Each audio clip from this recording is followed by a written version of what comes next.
Good morning বন্ধুরা। এখন সকাল 5:30 বাজে। আমি ঘুম থেকে উঠে গেছি আর আজকে হচ্ছে অফিস বন্ধ।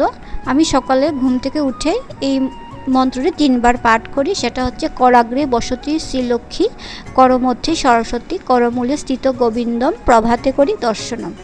এবার 3 বার বলে হাতটাকে এবং ঘষিয়ে সমস্ত শরীরে এর তাপটা আমি লাগিয়ে নিই। এইভাবেই আমি দিনটা শুরু করি। তারপর আজকে এত খুব সকাল উঠে গেলাম, কারণ আজকে হচ্ছে বন্ধ, তারপর শনিবার, আর তাই ভাবছি আজকে একটু মা বিপত্তারিণীর পূজা দেব। মানে বৈশাখ মাসে এই বছরের শুরু, তাই ভাবছি না এই মাসে দিয়ে দিই মা বিপত্তারিণীর পূজাটা। তারপরে এই যে দেখুন বিছানাটা আমি গুছিয়ে নিলাম, সুন্দর করে টান টান করে গুছিয়ে নিয়েছি। বিছানা গুছিয়ে তারপর ভাবছি যে এখন ফুল তুলতে যাব। আর এই দেখুন আমাদের বাড়ির জ্যাক, ও মানে প্রতিদিন মানে রেডি থাকে, ও আমার সাথে ফুল তুলতে যাবার সঙ্গে ওই দেখুন কি ব্যস্ত হয়ে গেছে, আমাকে কি যে বলছে যে যাওয়ার জন্য, গেট খুলে দেওয়ার জন্য। তাই তারপর আমি আর জ্যাক আমরা দুজনে মিলে চলে গেলাম ফুল তুলতে। ফুল তুলে আসলাম। তারপর ভাবলাম যে অফিস যখন বন্ধ তাহলে সিঁড়িটি একটু ঝাড় দিয়ে নিই। আজকে তো এত মানে আস্তে আস্তে কাজ করলেও চলবে।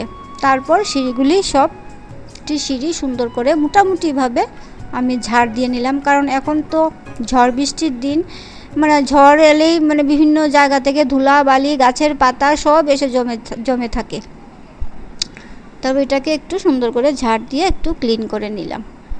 তারপর চলে গেলাম হচ্ছে বন্ধুরা স্নান করতে চলে গেলাম, কারণ পূজা দিতে হবে, তাই একটু তাড়াতাড়ি স্নান করে ফেললাম। আর স্নান করে চলে এলাম ঠাকুর ঘরে। প্রথমেই সাগুটা ভিজিয়ে নিচ্ছি।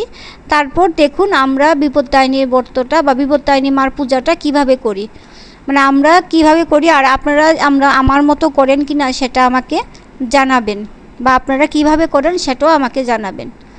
আমাদের বিপত্তারিণী পূজা করতে হলে মানে পান সুপারি লাগে, হয় 3টা পান, নয় 5টা পান, নয় 7টা পান, মানে যা মানে বেজুর সংখ্যা হতে হবে আর কি।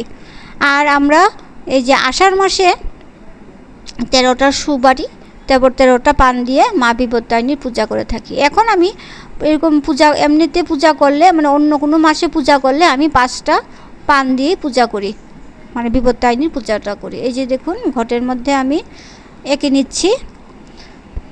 আর এখন জানেন তো আমের পল্লব মানে বেশি ভালো পাওয়া যায় না। আজকে একটা পেয়েছি, কিন্তু এটা বেশি সুন্দর হয়নি। আচ্ছা যা হোক, তাও তো পেয়েছি। মানে পিতলের আম পাতার থেকে আমার ন্যাচারাল জিনিস দিয়ে পূজা করতে ভীষণ ভালো লাগে। আর আজকে মোটামুটিও ফুল পেয়েছি। তারপর সুন্দর করে ঘটের মধ্যে আম পল্লব, দুব্বা ফুল, আর আমি একটা দিয়ে দিয়েছি হচ্ছে আস্ত একটা কলা, মানে যে কোনো একটা ফল দিতে হয়। শূন্য ঘট নাকি বসাতে পারে না, তাই আমি একটা ফল দিয়েই যে কোনো ঘটকেই বসাতে হয়, তাই আমি কলা দিয়ে সুন্দর করে আগে ঘরটা বসিয়ে নিলাম। তারপর ঘটের সামনে দিয়ে দেব হচ্ছে আমরা একটা কলার আগ পাতা, মানে কলার সামনের একদম প্রথম দিকের পাতাটা এখানে একটু কেটে এনে আমরা এই যে ঘটের সামনে দিয়ে দিই। তারপর এর মধ্যেই 2 সাইডে একদিকে চন্দন দিয়ে, মানে এই যে ঘটের মধ্যে যে চিহ্নগুলি আঁকি সেই চিহ্নগুলি একদিকে চন্দন দিয়ে আঁকলাম, আরেকদিকে সিঁদুর দিয়ে একে মধ্যখানে দিয়ে দিই একটা নিখুঁত পান, মানে পানটা যাতে মানে কোনো ছেঁড়া বেড়া কিছু না হয়, মানে একদম নিখুঁত হতে হবে। তারপর এই যে দেখুন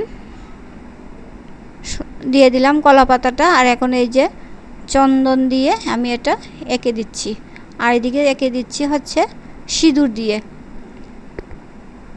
তারপর জানেন তো আমাদের আর একটা নিয়ম আছে যে যাই কিছু দেই আজকে ভোগে, সেইগুলি সব কিছুরই একটু একটু এই মানে কলা পাতার 2 সাইডে আমরা দিয়ে দিই, মানে এটা অগ্রিম দিয়ে দিই আর কি এটা। তারপর এই যে দেখুন সুন্দর, এখন একটা দিয়েছি আস্ত একটা সুপারি, আর অন্যগুলি আমি কেটে দিয়েছি, কিন্তু আষাঢ় মাসে যে আমরা পূজা দেই সেইগুলি আমরা একদম আস্তা সুপারিই দিই, মানে কোনো কেটে কুটে দেই না।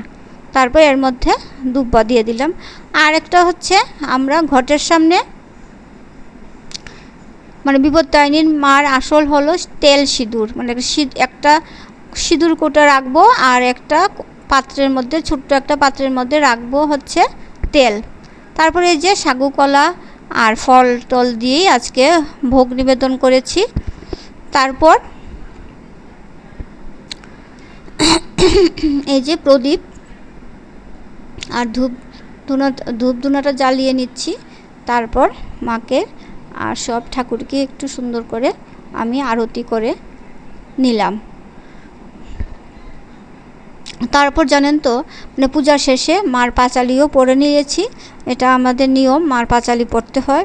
আর এই যে কলা পাতাটা দেখছেন, তার মধ্যে ওই প্রথম দিকে যে প্রথম কলা পাতার সামনে সবার প্রথমে যে পানটা রেখেছি, সেই পানটা আমি ভাসিয়ে দেব, আর বাকি পান সুপারিগুলি আমি রেখে দেব। যাদের যাদের প্রসাদ দেব তাদেরকে এই একটা একটা করে পান সুপারি আমি দিয়ে দেব। তা যাই হোক, পূজাটা সম্পূর্ণ করলাম, সম্পূর্ণ করে ঘরে এসে চা খেয়ে নিলাম। তারপর জানেন তো, কিছু কাপড় জমেছিল, কিছু বেশি না, অল্প কিছুই জমেছিল কাপড়। তাই ভাবলাম যে আজকে কয়েকদিন ধরে এটা ভাঁজ করব ভাবছি, কিন্তু সময় করে আর উঠতে পারছি না। তারপর আজকে মানে এইগুলি কাপড়গুলি সুন্দর করে এক এক করে আমি ভাঁজ করে নিলাম। আর অফিস থাকলে জানেন তো, মানে কিছুই করতে, আর অফিস থেকে এসে ভালো লাগে না এমন কিছু কাজ করতে। তাই আজকে যখন বন্ধ আছে, আর ঠাকুর পূজা দিয়েছি, ঠাকুরকেও পূজা দিয়ে, মা বিপত্তারিণীর পূজা দিয়েছি। তাহলে বন্ধুরা, দেখা হবে নেক্সট